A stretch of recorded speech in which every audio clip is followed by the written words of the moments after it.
അയ്യപ്പ സംഗമത്തിന്റെ സംഘാടകരുമായി കൂടിക്കാഴ്ചയ്ക്ക് തയ്യാറാകാതെ പ്രതിപക്ഷ നേതാവ്. ദേവസ്വം ബോർഡ് പ്രസിഡന്റ് അടക്കമുള്ളവരാണ് ക്ഷണിക്കാനായി എത്തിയത്. പ്രതിപക്ഷ നേതാവ് കൂടിക്കാഴ്ചയ്ക്ക് തയ്യാറാവാത്തതിനെ തുടർന്ന് സംഘാടകർ മടങ്ങി. റോഷിബാൽ നൽകും വിശദാംശങ്ങൾ.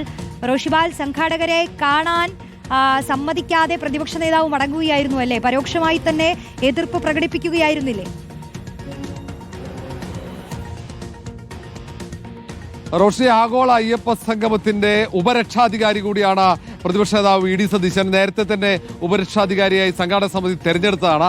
ഏതായാലും ഇതുമായി ബന്ധപ്പെട്ട് ക്ഷണിക്കാനും മറ്റു കാര്യങ്ങൾ അറിയിക്കാനുമാണ് ഇന്ന് സംഘാടക സമിതി അംഗങ്ങൾ പ്രതിപക്ഷ നേതാവിനെ കാണാൻ ശ്രമിച്ചത്. പക്ഷേ പ്രതിപക്ഷ നേതാവ് കാണാൻ കൂട്ടാക്കിയില്ല. തുടർന്ന് ദേവസ്വം അധ്യക്ഷൻ PS പ്രശാന്ത് ഉൾപ്പെടെയുള്ളവർ എത്തി പ്രതിപക്ഷ നേതാവുമായി കൂടിക്കാഴ്ചയ്ക്ക് ശ്രമിച്ചു.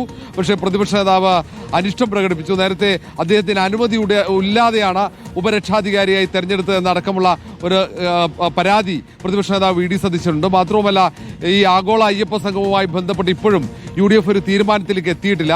ഈ പരിപാടിയുമായി ബന്ധപ്പെട്ട് ഏത് തരത്തിലുള്ള നിലപാട് സ്വീകരിക്കണമെന്നതിനെ കുറിച്ച് ഇന്ന് വൈകിട്ട് UDF അടിയന്തര യോഗത്തിൽ ചർച്ച നടക്കുന്നേയുള്ളൂ. ഈ സാഹചര്യത്തിലായിരിക്കാം ഒരുപക്ഷെ ഇന്ന് ക്ഷണക്കത്തുമായി എത്തിയ Devaswom board chairman PS Prashanth ഉൾപ്പെടെയുള്ളവരുമായി കൂടിക്കാഴ്ചക്ക് പ്രതിപക്ഷ നേതാവ് തയ്യാറാകാതിരിക്കാൻ കാരണമെന്ന് കരുതുന്നു.